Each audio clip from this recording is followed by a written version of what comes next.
That's the video. That's the video.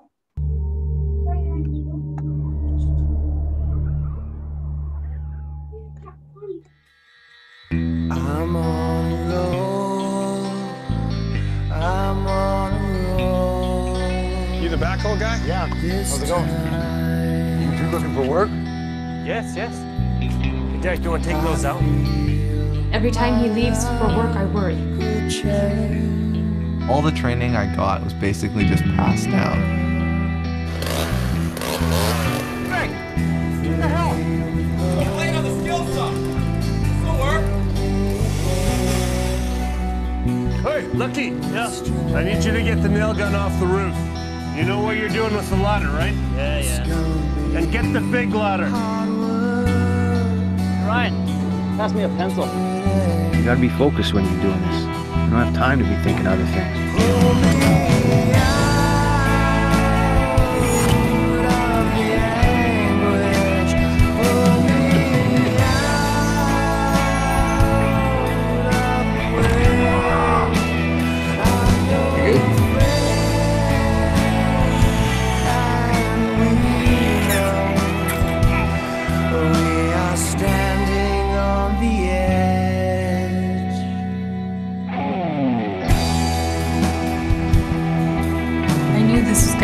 I just knew it.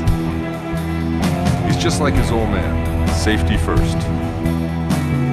Please answer the question directly, sir. I was under a lot of pressure. The supervisor's called for me by name. Hey, Tony, you gonna send that concrete or what? It's coming. Just give me a minute. The last thing I said when he was going up the ladder was watch out for that hole. You want a freaking safety meeting or what? No, I was just thinking. Just do it.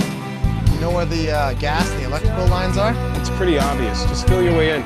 You'll know if you hit something. There's no secret to any of it. Supply tomorrow. Like Rich doesn't know if they can supply them tomorrow.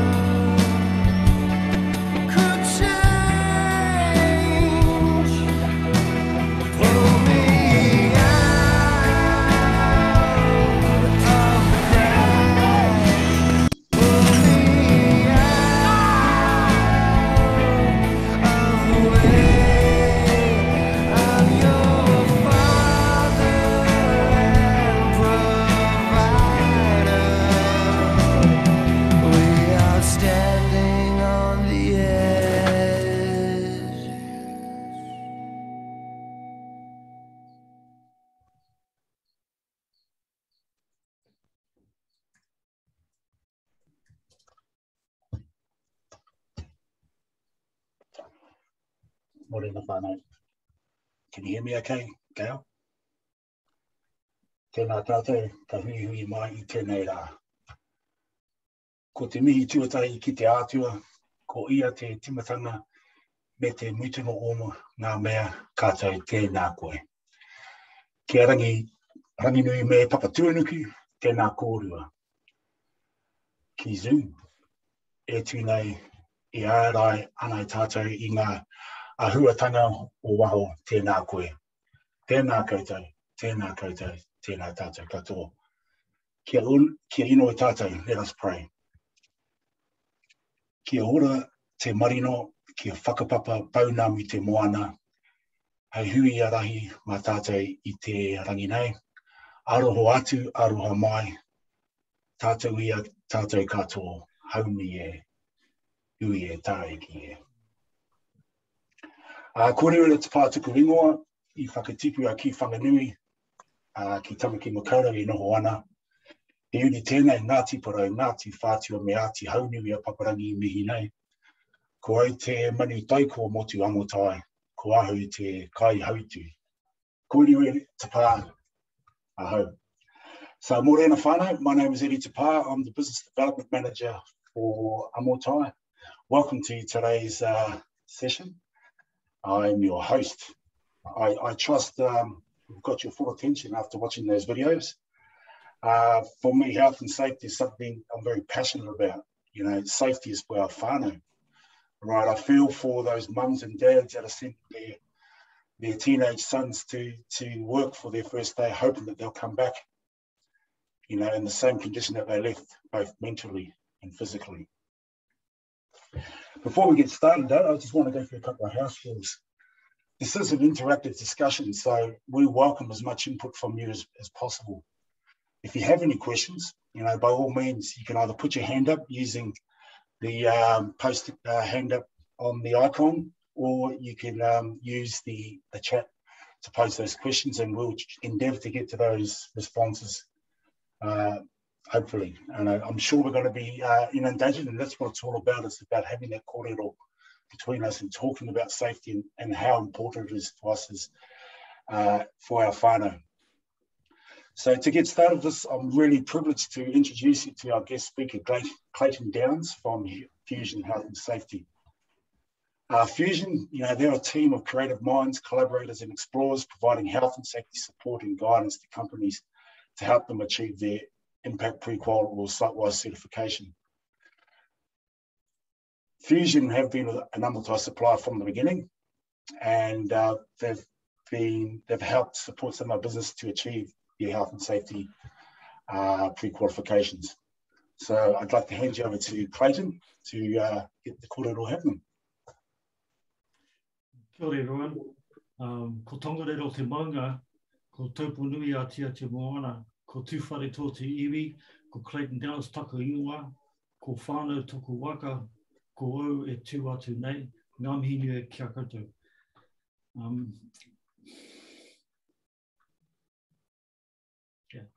So everyone, I'm zooming in from Tamaki Makaurau. It's cloudy up here and it's 15 degrees.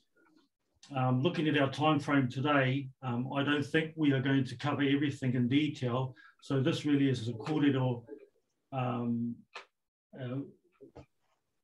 of a summary of the bullet points. And to make the best use of this time, I will start by giving you some tips on how to make things easier for you to get pre-qual and site-wise, health and safety certified. How to save money when your clients ask you if your business implements health monitoring for your employees.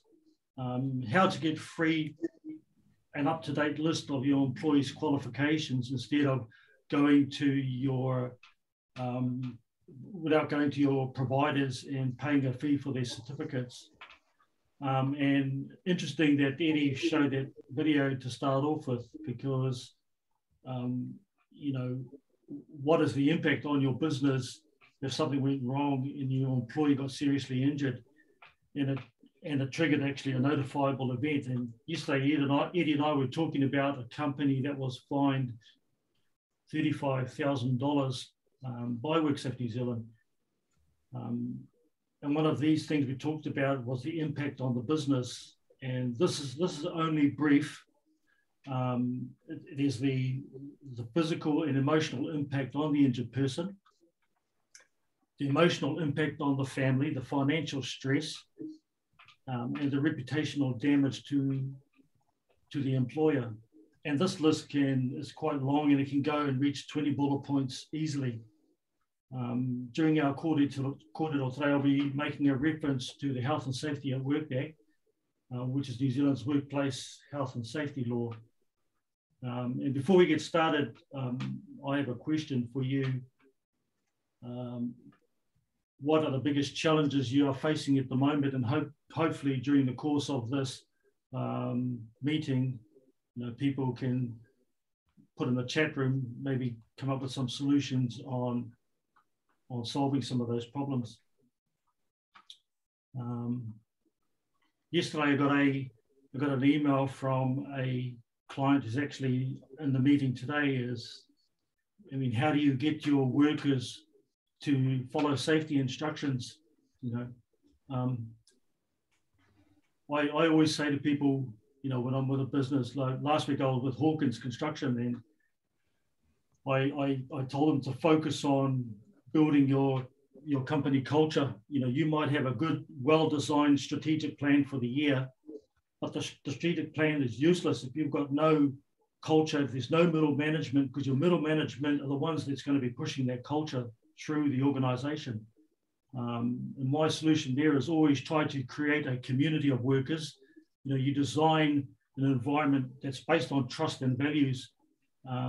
We all know how to do that because we've been doing it all our lives. And I'll give you a good example. When we take our children to the beach, right, we make sure they have suntan lotion. We make sure they've got a hat or glasses. And when we put our kids in the car, we make sure they've got their seatbelt on. And we do this because this is our whānau, this is our family, right?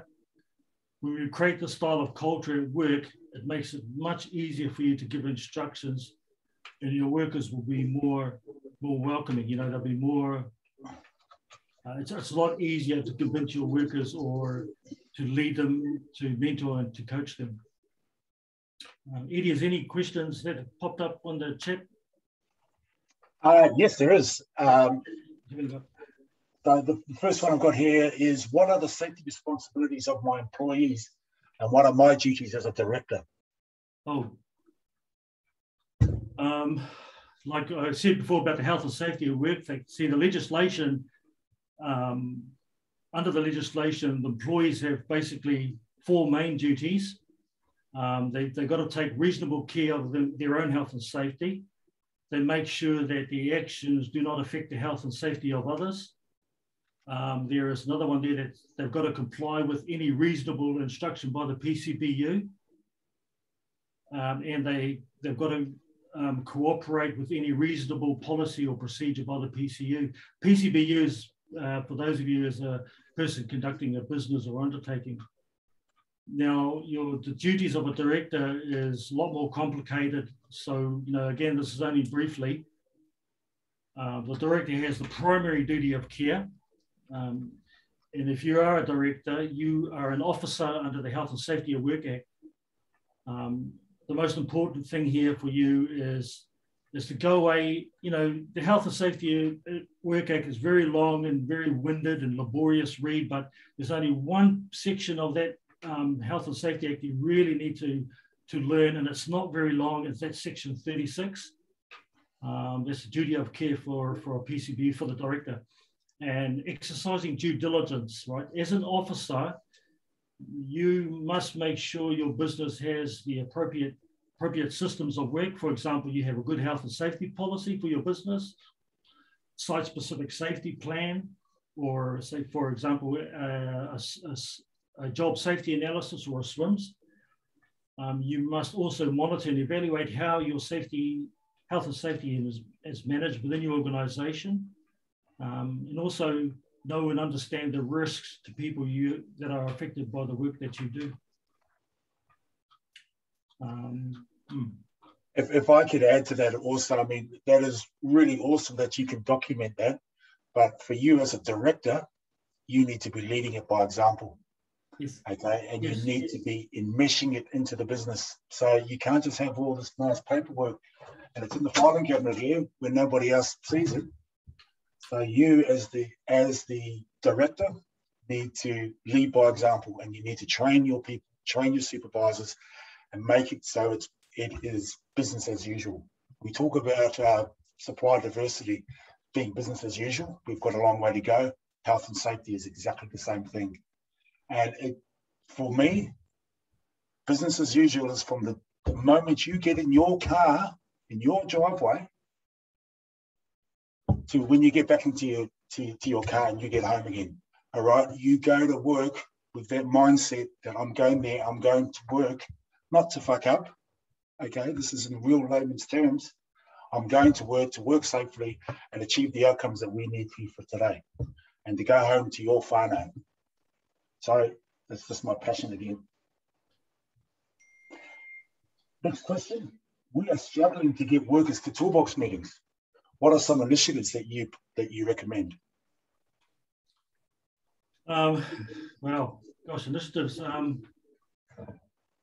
When opportunities come to partner with government agencies, there's an expectation that you will need to engage with an external auditor, and they will come in to review your management systems at the end of each month.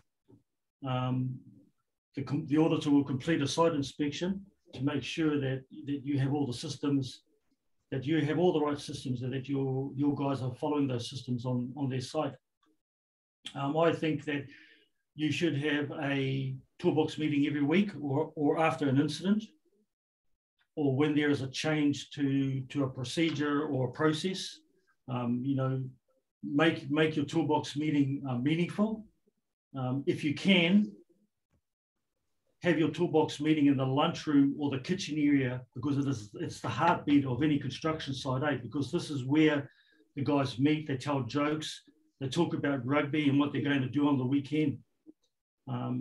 Have the meeting in the same place, guys, at the same time, because that creates structure. Start and end with a karakia. Make it interesting, involve your workers and your contractors. If you have a scaffolder on site, you invite them to run a toolbox meeting. Make sure that the content of the toolbox meeting changes, and it should include things like updates on incident reports. If there are any changes to a JSA or SWIMS, provide information, teach, coach, and mentor. But just make your toolbox meeting interesting and tell stories. Awesome. Also use these as opportunities to tell individuals in that meeting of the excellent work they're doing, so praise in public. And, it's also a good place to, you may have monthly awards for employees or subcontractors. Those are the places that really get the culture going within your organisation. Just another thing, that first question about the responsibilities of our employees.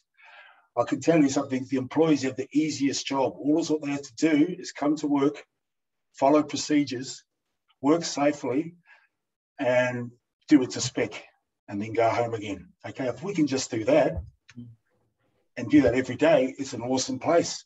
Okay, and the byproduct of working safely and providing a quality product is hopefully you're going to make some pūteo out of it at the end of the day, because health and safety is a function of your business. You need to invest in that business, because if you have a fatality, okay, look at the cost of that now, both the mental and financial costs to that business and to the whānau. Need more questions, peoples? What advice can you give us, Clayton, for a company to prepare for pre-qual or site-wise? Oh, right. Yeah, sure. There's a lot in there already, hey? Start getting your team qualified now. If they're going to take a project on with Kōrero or any other government agencies, you want them qualified now. For example, I recently came across an organisation that I pre-qualified to take on a project, but they were stood down for 3 months until their guys got the right certification and qualifications. So what I'm saying there is, don't wait to get your guys qualified. Get it done now and do it on a regular basis. Actually, there's if I can just give a plug in here for Johan, who's from Construct Testing. He can come out to your site and get you ready and qualified, before you need to. He's also he does a lot of. I think if he can, he'll be on. If he can leave a message there in the chat room. So he does a lot of competency testings, very similar to SiteSafe. And the courses that he runs, they don't have to be repeated again. You know, when you're going to do your SiteSafe courses, you've got to go back again and repeat them.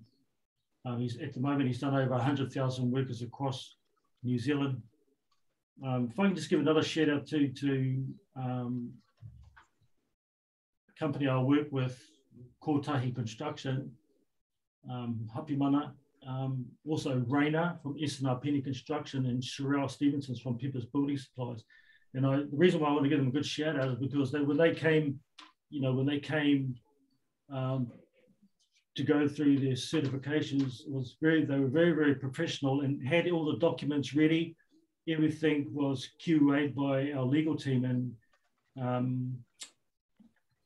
I think, if you're going to go to this level of engagement with a government agency, not only do you have to do good work, but your paperwork has to be of a high standard as well. And remember that your auditors will see your paperwork, and they will look at the quality and the content of your health and safety management systems. So well done to them. Fantastic.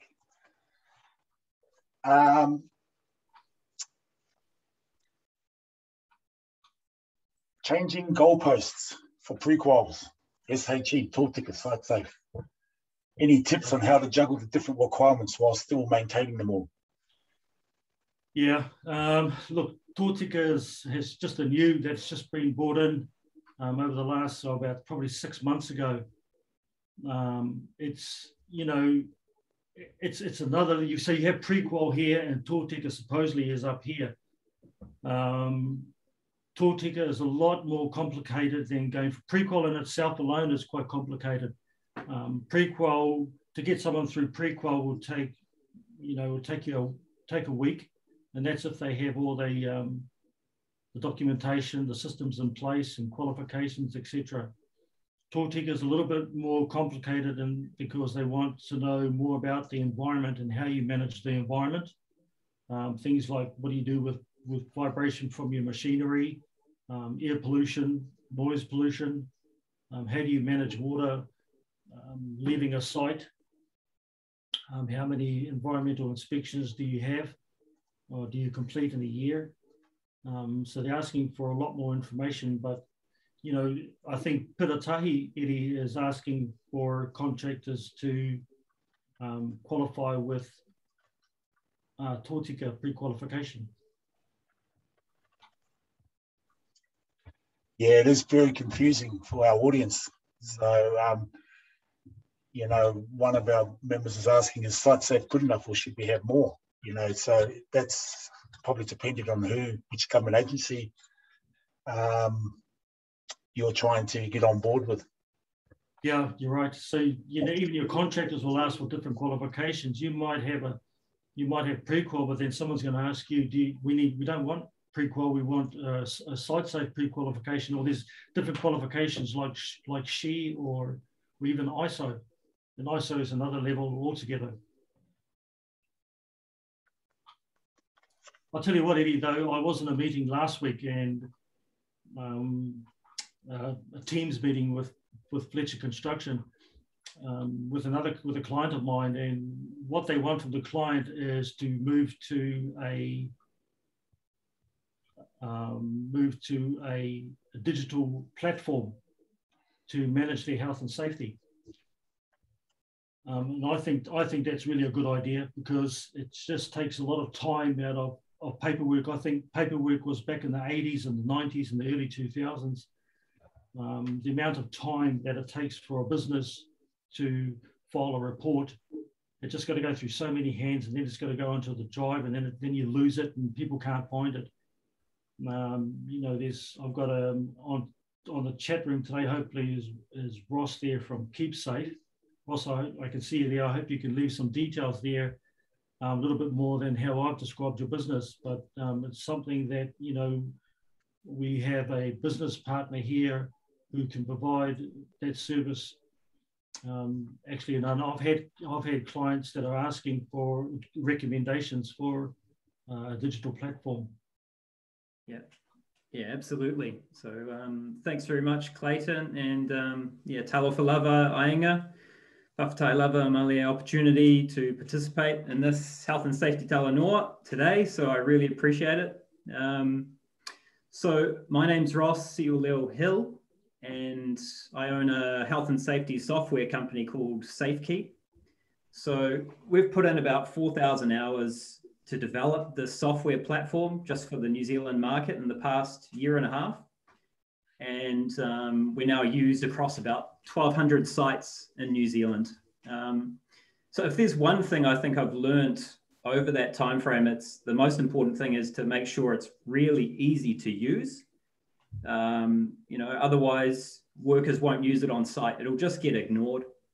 So, and they'll go back to paper systems. So if you are thinking about moving to a digital software system, which I highly recommend, and that's the way it's all going anyway, the most important thing I'd recommend to you is make sure it's going to be easy to use for your guys, you know, easy to add lots of pictures, easy to add the detail you want per site, and easy to for the guys to communicate between the office and the site as well. So those would be the sort of top three things. And, you know, like Clayton was saying, it's the way the industry is going. You know, the Hebs, the Hawkins, the JFCs, everyone is moving towards that.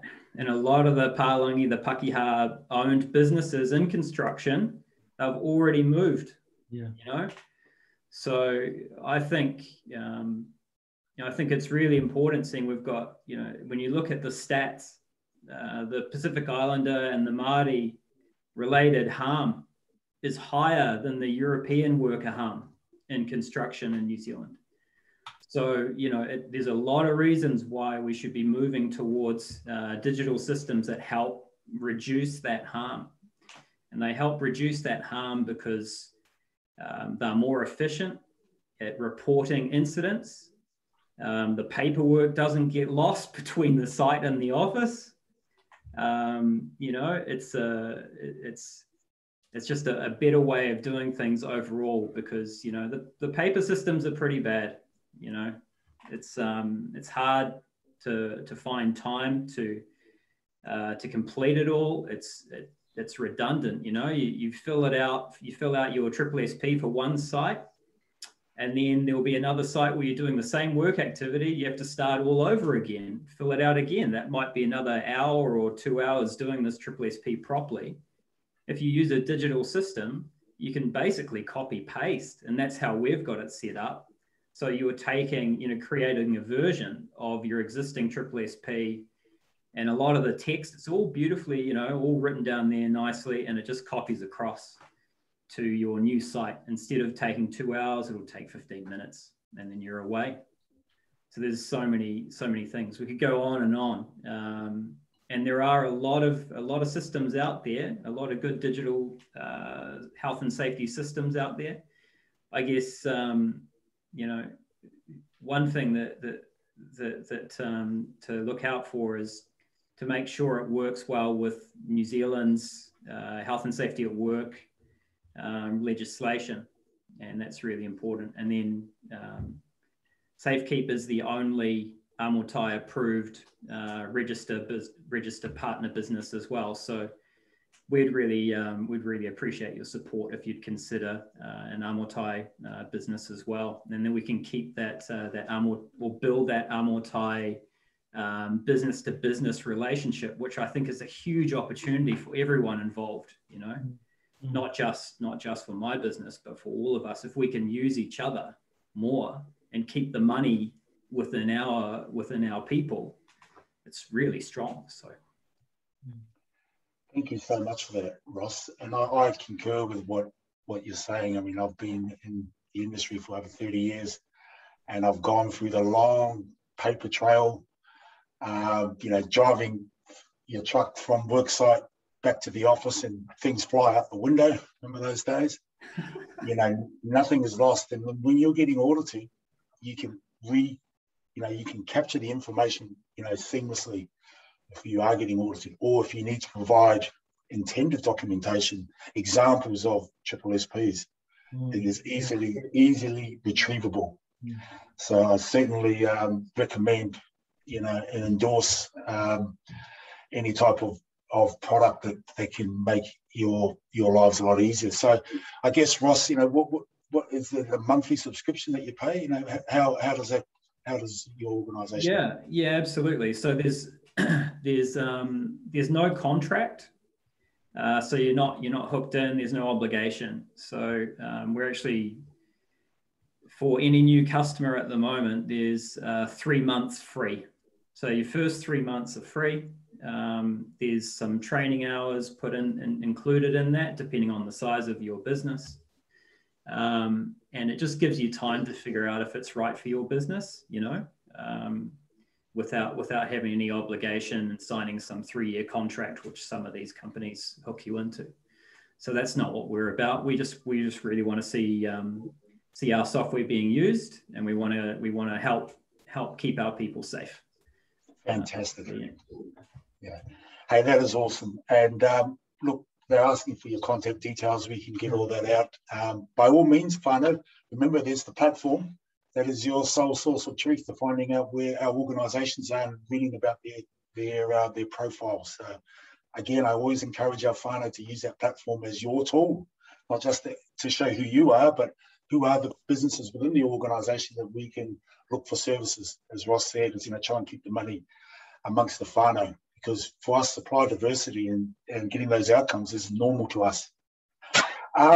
There's another question here. I've lost it now. Yeah, this is a good one. Okay, but I've lost it. But I'll find it online. Okay. Come on. Okay. It sounds quite simple, but there's a lot of ways to answer this, and I'm sure it's about the culture within that business. How do we prove the work is safe, not just the documents that say they are? Clayton? Yeah, sure. That goes back. That would go back to what I said earlier on. You create that whānau culture. You create that family culture at work, right? And you build it on trust. So what I'm saying there is, you trust your employees to get the work done, and the best way to find out if they're doing the work with, you know, if they're filling out forms. And I'll give you a good example here is if they've completed an inspection of the site. Most of the time they're generic inspections and they're always tick box exercises, right? And you can tell that they've just sat in the chair and they've ticked all the boxes because the ticks are all uniform, right? And to get around that, you put into the inspection that if they've put down something that is an issue, follow that issue up with how they fixed it and a photo of the issue. So what the photo does is that means that the person had to leave a seat, gets them out of the seat in the office and takes them onto the site. So I think Ross has that ability. Yeah, Ross does have that ability to do that on his app as well. Yep. Yeah, that's right. Yeah, so they within every site inspection, every toolbox talk, you can take as many photos as you want, and it's really easy to add them in. And then as soon as that's submitted, even if it's submitted offline, if you're in a remote site, that's fine. It will be available for your admin, for your office staff instantly. So, and even within the app, the field workers can send it to, let's say, the foreman or someone else if they want to, directly from their smartphone. Yeah, and just go back to that question again too. How do we prove the work is safe, not the documents they say they are? I mean, that also goes back to the site induction. During the induction process on any site, you know, you've got to turn up there. You've got to, you know, you go through the induction process. You've got to show that you've got the skills, knowledge, and experience to do the job, and that's usually done with a way of showing your certificates or observation check on you. But also, you've actually, to know that the work is safe, you've actually got to follow up, you've got to monitor and things like that. And there was another question here too about site safe. Is site safe good enough, or should we have more? you know, site safe is always a good place to start. And it's a learning process for a business as well. So it's good, but what industry you're in, what are the critical risks? And do you think that if it's a high risk activities you're doing, you might have to go up to another level like pre-qual or look at SHE? There's another questions here. I'm just sitting myself. I'll just sort of also add to that last question, you know, yeah, it's all about documentation, but it's also, you know, consultation amongst your team. All right. So, you know, the SSSP is drafted and it is pretty generic, but it needs to be in your language as well, team. All right. So you don't have to have all those flash words in there that make it look so that in a court of law, it needs to be in the language of the way that you guys speak to each other. Okay, so this is where consultation comes in as well with, you know, how do we know it's safe? The other way we also know about that is about auditing, all right, and coaching and mentoring out on site and having your leaders out there, you know, observing the teams and, you know, and while you're observing and doing these inspections and audits, you know, with the tool, you're taking the photos, you have the evidence that, you know, that look, it appears safe, you know, we're comfortable and you're not putting, you know, undue pressure on the people performing the activities. So there are so many ways that we can prove, or demonstrate is probably better, is the better word, demonstrate that the systems and processes and instructions that you have within your organization are working.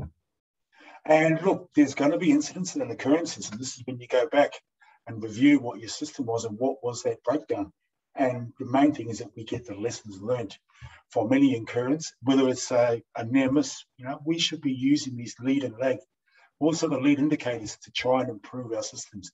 Don't just, that's it, this is how we do it, because things change out in the field, different environments. Okay, so you need to be reviewing those SSSPs on you know, a regular period, or as incidents or occurrences arise. Again, the passion.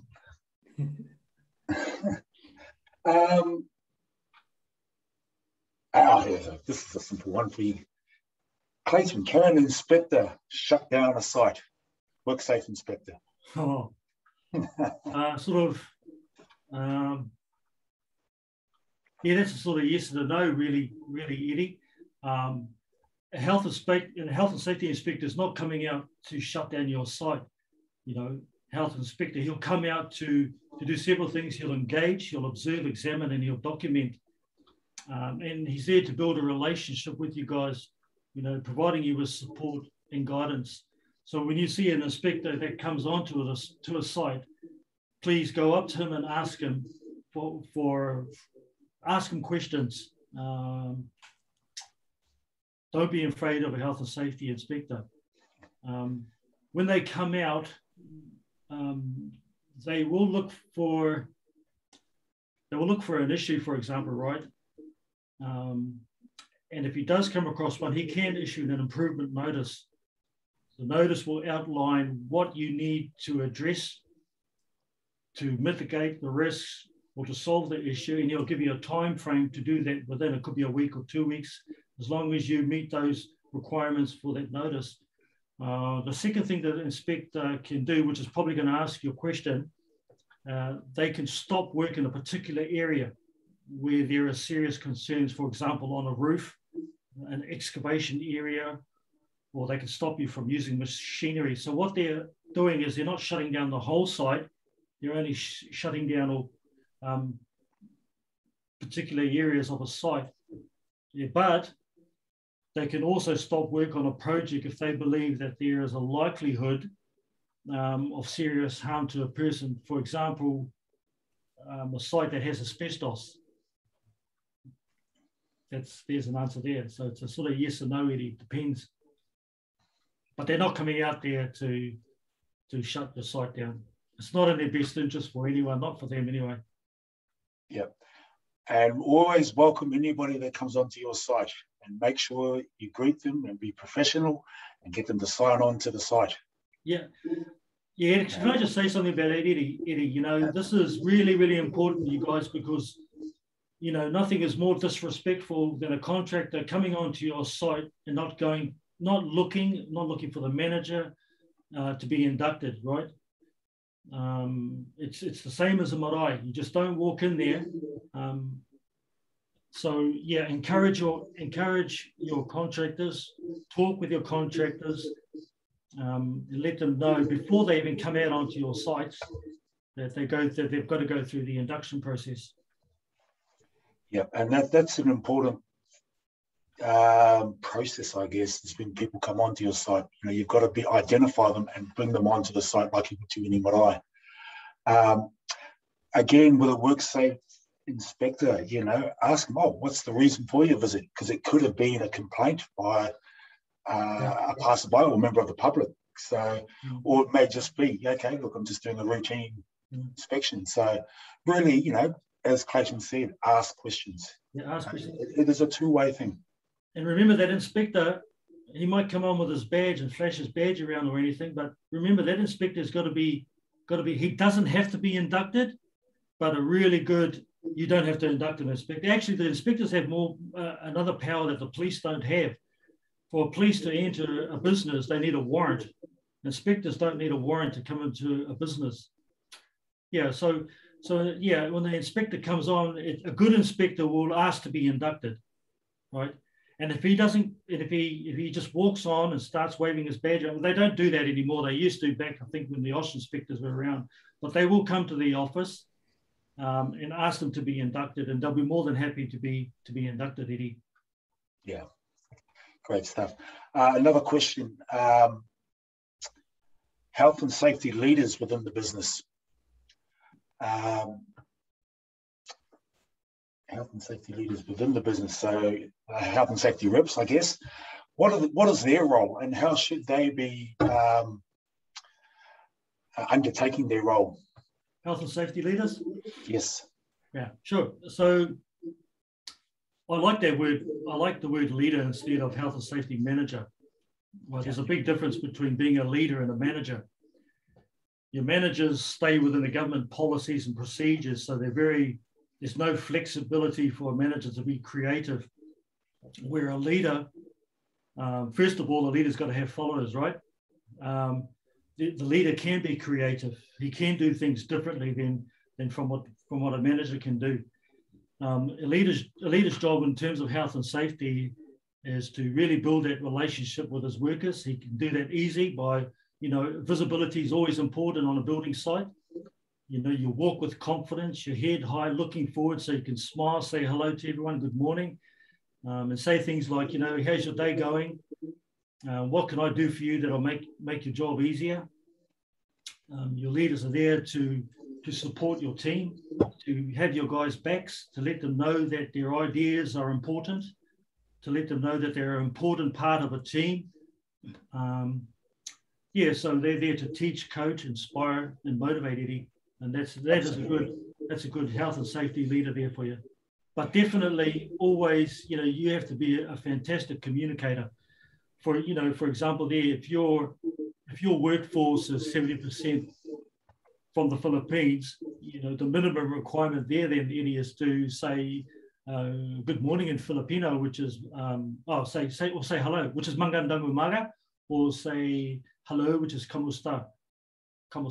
So, you know, just understanding, respecting other people's cultures, understanding where they're from, and giving them opportunities to talk in a toolbox meeting. A good leader will do that. A good leader would actually have a toolbox meeting translated, for example, say in Mandarin or in Filipinos, and they will pass that out in the toolbox meeting in case, you know, a lot of them don't understand English.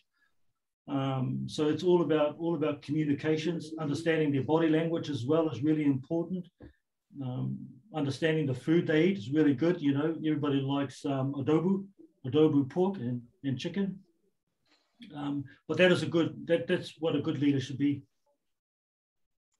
Great stuff. And a great leader. Oh, there's one. Yep. Well, there's a question here. I am keen to understand your view on COVID-19 vaccination and associated policies where there is a mandate by health and safety order for an employee to be vaccinated,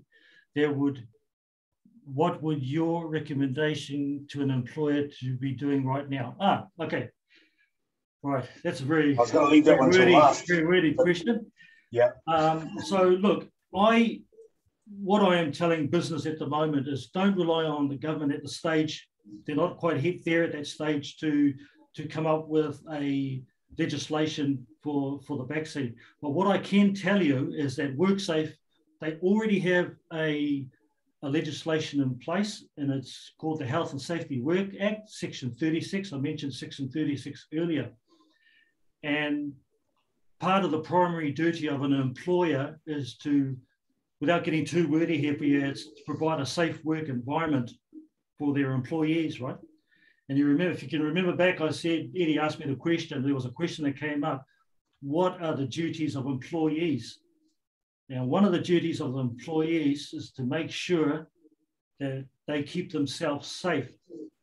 So it would be reasonably, for, I don't want to get into this whole vaccine argument. So you could argue that one of the steps an employee should take when he's at work was to take a vaccine, right? And you could also argue with the employer as well, giving that employee an opportunity to have a vaccine. So, you know, we do have a legislation there, and I think it has a lot of holes in it as well, which is why the government is going down that path to use the vaccine. And, you know, I hope Vance is on here, and Ross will probably know this as well, but when I think of the government, you know, using the elimination strategy, it's very difficult. It was very difficult for me because I was looking through a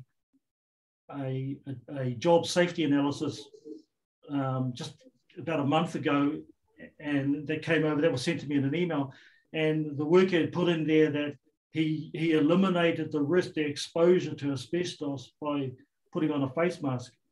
You know, isn't that, Eddie? You know, so, you know, for years, I think Eddie, both you and I and Ross have been telling people that, you know, the difference, what the hierarchy of controls are. That, you know, it's in New Zealand, we're just using elimination, and it becomes straight down to isolation. We're not using engineering or administrative controls in the middle there.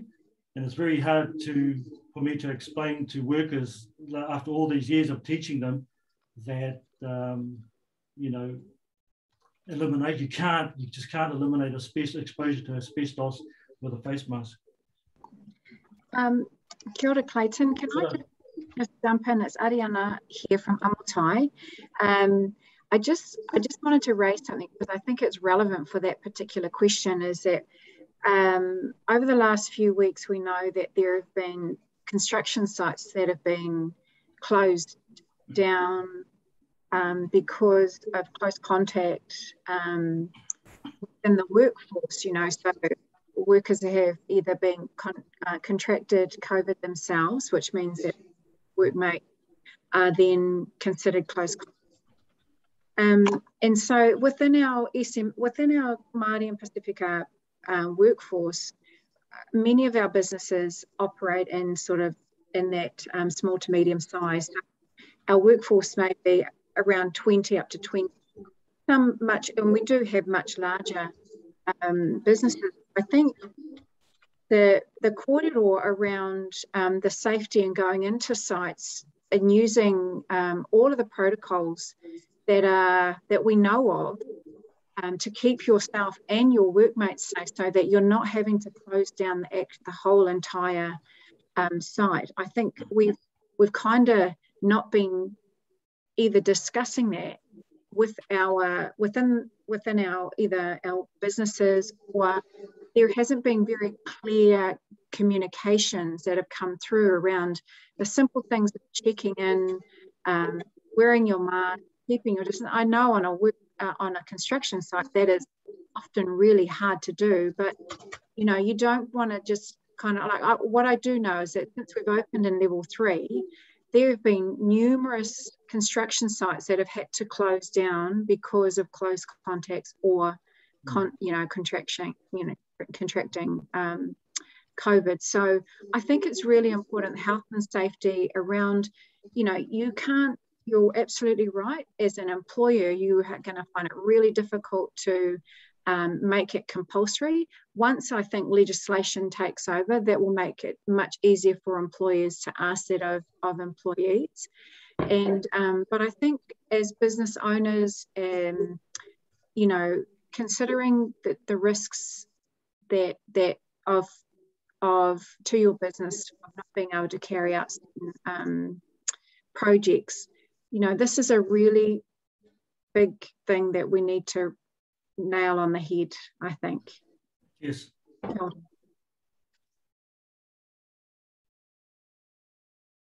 Okay. Yeah, that's why I was going to leave that question for last. So it's good that we had that discussion, and hopefully, you know, whatever the mandate is that's, you know, about to come out, we all need to be working on that, to, you know, adjusting our management plans to ensure that we can comply. But it is going to be a very touchy and sensitive subject, I guess, when we need to approach that. And the more proactive we are with that, the better, and preparing ourselves for it. Clayton, mentioning earlier about how you've successfully achieved pre-qualification for some of our members with regards to impact pre-qual and site-wise. What is the requirement? I mean, how long does this take for, you know, just run our whānau through what it is that you're running through, and the duration, I guess. Yeah, sure. Sorry, can I interrupt, because I'm one of the people that have received assistance for that pre-qual. Fantastic. Yes. Hold up, I'll just turn the music down. So basically, Clayton, I just have to do a short mickey out to you, because you've really assisted our company to get to a stage where we're currently tendering and able to tender for Kōrero order contracts. And also for the RFP, which is a responsible proposal for Kōrero order to be on their board, we got support from Clayton as well, from Fusion Health and Safety, just walking us through it. I mean, it was at a level when we first started that I was just so caught up in trying to find work that I couldn't do much, and he just kept us on track. So that he's currently seen us through impact pre-qual site-wise, but also additional information requiring for a tendering process. So that's all I wanted to say for that. Just a big mihi out to you, Clayton. Thank you so much. And kia ora koutou katoa. O ko tēnā te kaupapa o te whanaungatanga nei. Me te awhi one another. So kia ora koutou. Kia ora. Kia ora. And this is Raina Penny from S&R Penny Construction Limited. Oh. Eddie, we lost your sound.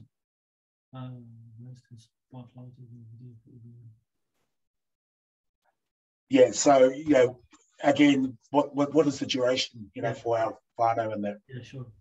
Sure, Eddie, in case I forget, Eddie, I'll just go through a couple of things here to help our whānau out. When you go through pre-qual or site-wise or any health and safety qualification, they're going to ask you for things like, do you implement health monitors for your employees? And one of the health monitorings they're asking for is your hearing test, right? Now, to get an employee through a hearing test is $75, can be $90. It depends where you are. So I've managed at this stage figured out how to get around that. And what we can do now is you can actually use the lockdowns, and you can go online and do your hearing test for free. It's an online hearing test. And I've managed to get a couple of the organisations through, even though site-wise have said to me, you know, this is not really what we're looking for, but because it's a level, we're at level 3 here in Auckland, they're accepting the application, and they're giving good points for those.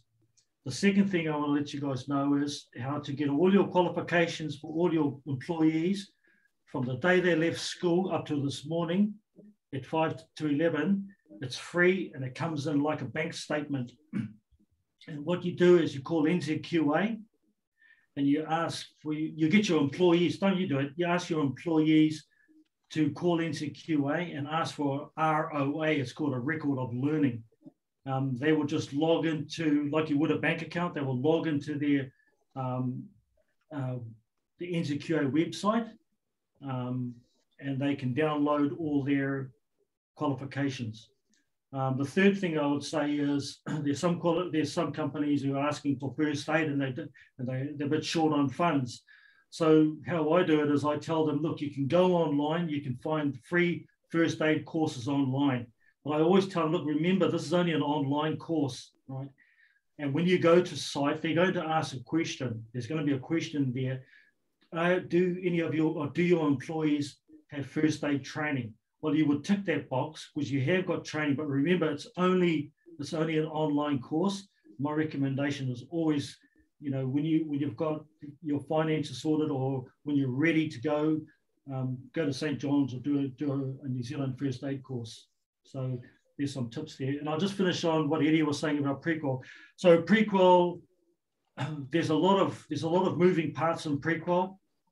A lot of policies and procedures they're looking for, like a policy or procedure for the management of the environment. How do you manage the environment? I think I talked about that earlier. How do you manage your contractors?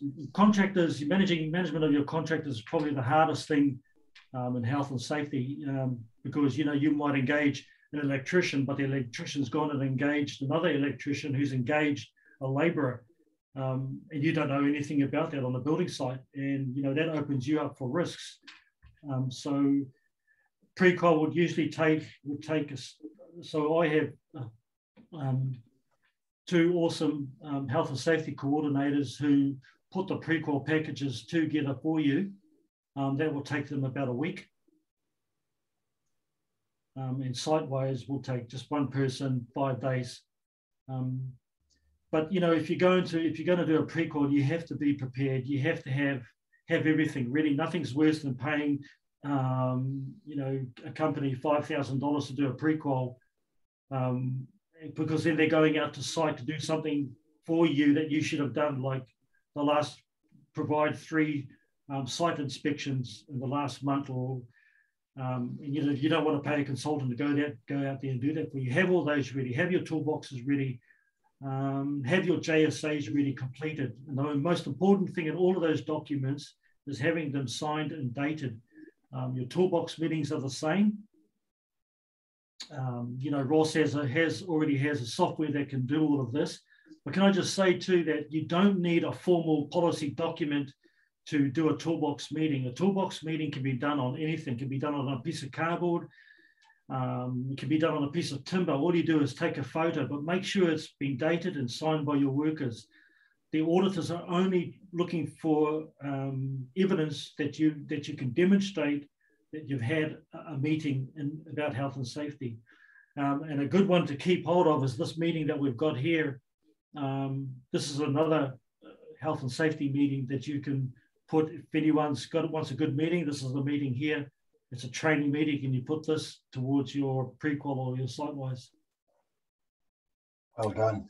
Hey, I have one question for Ross. Does your application, can it manage employee training records and plant and equipment register, for example? Absolutely. Yeah, great question. Yeah, it's so SafeKeep can manage all of your assets as well as all of your documents to a pretty high level. So you can add in all of your documents, scan them in or add them in, and then they're available instantly across all the sites for all of your workers. And then you can create very easily your document registers. So your incident register, your training register, your competency register, all of that can be created straight from the SafeKeep hub. And it'll export as a really professional looking PDF that you can send on to your PCBU1, your HEBs, your JFCs, your main contractor, and also to be used within your pre-qual. So there was another question earlier on that I saw that was about is SafeKeep accepted by, on all sites? I think it's important that, as Clayton touched on, there's a lot of moving parts in this whole health and safety space, you know. So we've got, the way I see it, there are training and qualification elements, and then there are systems and documents elements, right? So on the training and qualification side, that's your site safe, that's your site safe passport, that's your construct safe, that's your pre-qual, all of that stuff, right? And the hearing tests, etc., all of that. That's your training and your qualifications. Then you have your systems and your documents. That's how you access them. That's how you store them. That's how you, on your day-to-day stuff, that's where your health and safety lives, you know?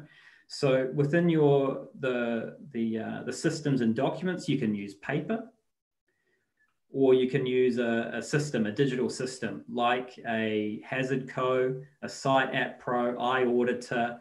There are lots of options. But you know, that's where the plug for using SafeKeep would come in. It's a good option for you. I think it's the best option, obviously, but I am biased, for your systems and documents for maintaining that. So I hope that clears that up for that person there. Yeah, Ross, can I just quickly say something? That SafeKeep is accepted on any site, and actually SiteSafe would, if you have SiteSafe or any digital platform, it's a real huge advantage for your business, because you know, your site people, your site managers and your project managers will you know, they'll look up to you as an organization and say, yeah, you know, this guy's really got his business and all together. So thanks for that, Ross. Awesome. Thank you very much. Look, we've come towards the end of the Kōrero for today. I'm sure that there's going to be a lot more questions coming up, and we welcome any questions via emails. So what